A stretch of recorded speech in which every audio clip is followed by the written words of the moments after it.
dari Himeko asli yang ngirim. Nah itu dia gitu loh. Dulu si Bang Sap itu dia berteori bahwa robot Himeko itu nggak bisa datang ketika dalam masalah bang. Ketika Himeko terancam mati lah. Waktu di Amporius nggak dipanggil. Waktu ngelawan Iron tuh nggak masalah itu. Itu kan masalah alam semesta aja. Itu udah big event, itu udah universe event gitu. Mengancam satu universe termasuk si Himeko-nya. Nggak datang robotnya, nggak bantuin. Waktu dulu ngelawan siapa tuh? Ngelawan Aventurin, bos Aventurin nggak datang robotnya. Malah Acheron yang nebas, robotnya nggak datang.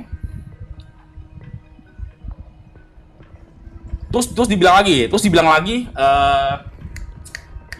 kalau itu robotnya nggak bisa diaktifin kalau nggak dipanah Arcadia. Itu juga nggak masuk akal karena storynya HSR kan berjalan terus kan tuh.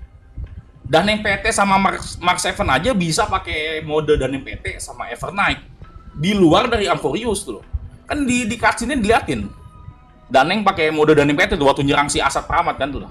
Terus si Mark 7 juga waktu di bar itu yang ngomong sama Asphalt tuh, tenang aja kata tenang aja, kalau sesuatu terjadi dia yang ada di dalam kepalaku Evernight, tanda kutip di atasnya ada tulisan Evernight loh, akan datang dan menyelamatkan, akan datang dan membantuku gitu loh. Berarti Mark 7 tuh secara sadar tahu deh dia bisa manggil si Evernight tuh loh. Meskipun udah di luar dari Ampo tuh. Padahal kan si Mark 7 sama Danheng mereka berdua itu nggak tahu kalau mereka itu punya Evernight dan si Daneng itu punya Daneng PT. Mereka berdua nggak tahu nih.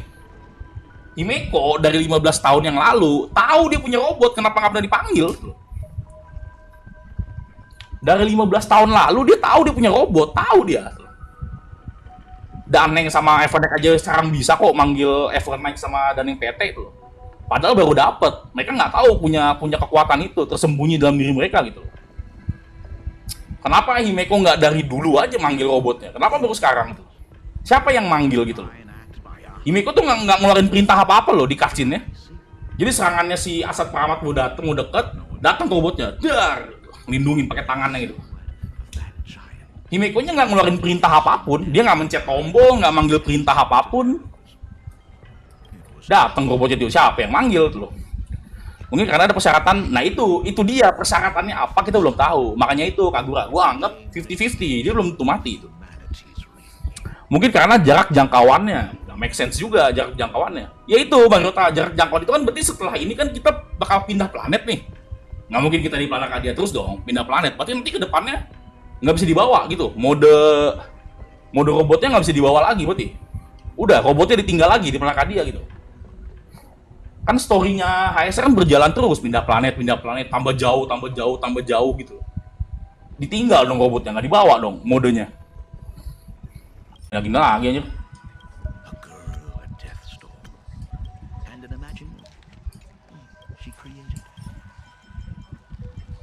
Yang mana sih yang ada cutscene yang Himeko-nya duduk kok ini doang sih, satu doang. Ah, nggak ada Pak di sini, Pak. Terus itu apa yang di depan? Itu pertanyaannya Bang Len, kita belum tahu. Itu pertanyaannya memang dari tadi loh. Memang itu pertanyaannya, itu apa? Tapi Daneng sendiri udah tahu, sementara Mark 7 itu lupa. Nggak lupa kan dia disebut.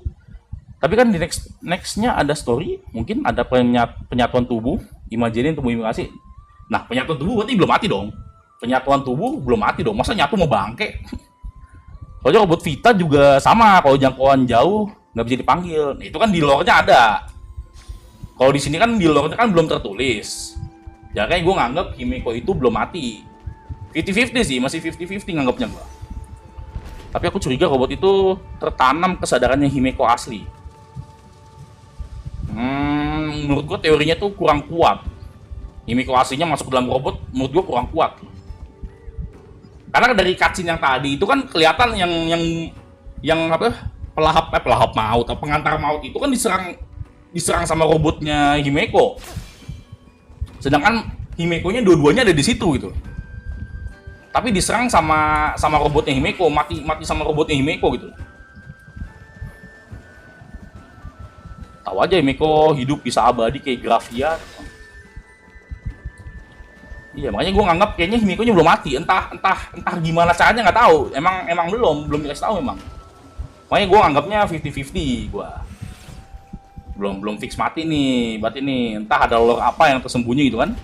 Nggak make sense kalau kesadaran Himeko dirobot betul. Kan dari cutscene tadi kan udah kelihatan tuh Himeko-nya berdua ngelawan pengantar maut, terus pengantar mautnya mati dihajar sama robot tuh. Itu robotnya kan dikendaliin berarti sama mereka gitu.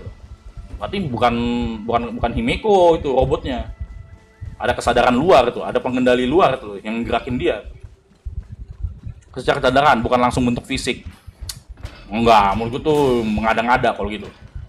Setengah kesadaran terlalu mengada-ngada, enggak. Kata gue itu kurang kuat, tetap kurang kuat itu.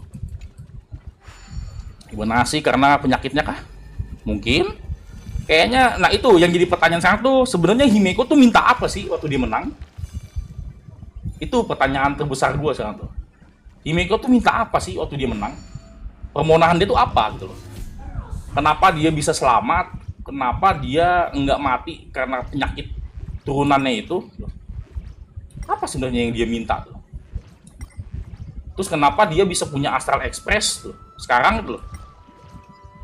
Minta 3 permintaan bang. Nggak, kayaknya dia minta 1 permintaan. Terus permintaan dia adalah saya ingin minta 2 permintaan.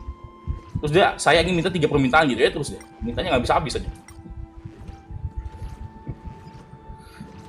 Itu suhu nggak sih yang di depan Himeko tadi? Iya, memang suhu. Itu kan si pengantar maut, full wish. Pengantar maut kan sekarang full wish. Dulu kan itu, si dia itu tuh dulu 15 tahun lalu kan gitu. Sekarang jadi full wish, makanya mirip kan bentuknya tuh loh. Karena emang full wish jadi pengantar maut memang pakai daging suhu memang. Pakai daging abundance yang bedah bahagia itu. Bedah kebahagiaan memang pakai daging abundance. Ditanam ke dalam tubuh, makanya happy, nggak bisa ngerasain sakit dan segala macem. Sini udah.